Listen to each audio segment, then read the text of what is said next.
Sometimes I wryly joke that in 1947, the United Nations let it slip that it supported the establishment of a Jewish state, and it has spent all the years since trying to walk that back. We will never understand UNRWA unless we understand that it's first and foremost a Palestinian organization. I sometimes say that if you want to understand UNRWA, think about an airplane, which is a lovely machine, until it gets hijacked and flown into a building. In the same way, UNRWA, like Adi described, started with the best of intentions to settle Arab refugees from the war, was hijacked by the Arab refugees themselves to become a purely Arab-Palestinian organization for the singular cause of ensuring that the Jewish state knows not a day of peace until it is undone. This is what UNRWA is. It has a thin layer of Italians and Swiss with beautifully cut suit who ask for money, because it's very difficult to give money to a Palestinian who will tell you from the river to the sea. It's much easier to give it to a nice-speaking Italian. So what do? UNRWA is a classic case of you get what you pay for. So we need to make sure that we pay for something else. For 75 years, money, legitimacy, support, services, aid were funneled to the perpetuation of the myth that Palestinians are still, uniquely from all the tens of millions of refugees throughout the 20th century, that they are still refugees from a war that we think ended 75 years ago, but they don't think it ends until they win it to their cause of no Jewish state. So all the Western legitimacy, the global legitimacy, the funding, the aid, the services were funneled to the perpetuation of the myth of the refugee status and to the belief in the fictional idea of a right of return. And lest we think return is an innocent idea of just feelings of nostalgia to a home that belonged to a great-grandparent in where today is Israel, October 7th is return.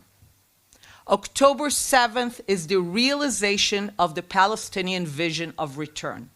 It was never an innocent idea. It always had the element of violent, brutal triumphalism over the Jewish state. So all the money supported that for 75 years. So what we need to ask right now is not who will replace UNRWA. That doesn't matter. What? What will replace UNRWA? And what needs to replace UNRWA is any mechanism that only funnels legitimacy, support, money, aid, to those who are taken off UNRWA's rosters, those who are no longer registered as refugees, those who sign and make it clear that they understand that they're not refugees and that they possess no such right of return. Only then can something be built.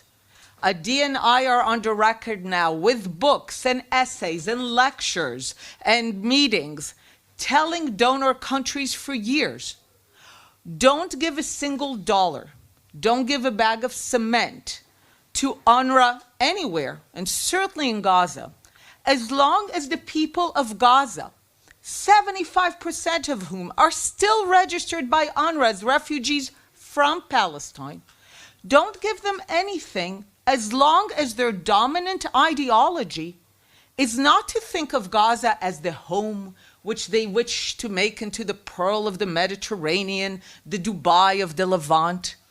As long as their ideology is to literally use Gaza as a launch pad to liberate Palestine from the river to the sea, Adi and I are on record as telling donor countries, you are guaranteed that all your money, your aid, your bags of cement will go into turning Gaza into a highly effective war machine in order to exercise the brutal vision of return.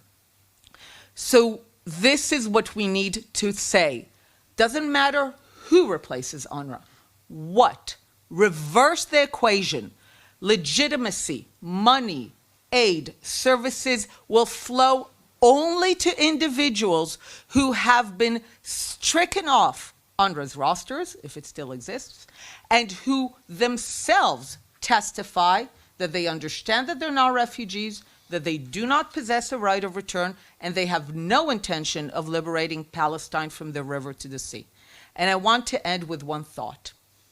October 7th should put an end to the notion of the poor Palestinians, the ones who constantly need aid, money, support.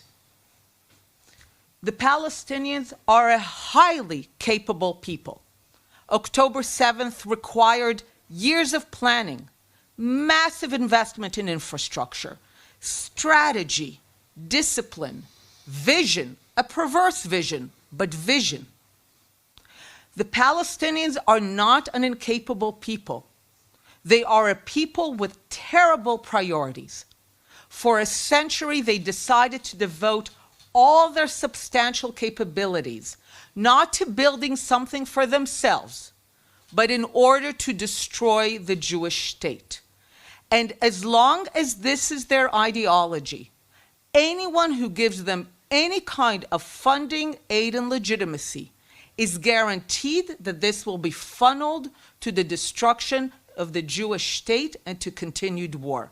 And if people really want peace, like Hillel says, they really want to abide by the principles and the vision of the United Nations, reverse the equations, support those who want to put the war behind us, not the ones who want to keep fighting that war.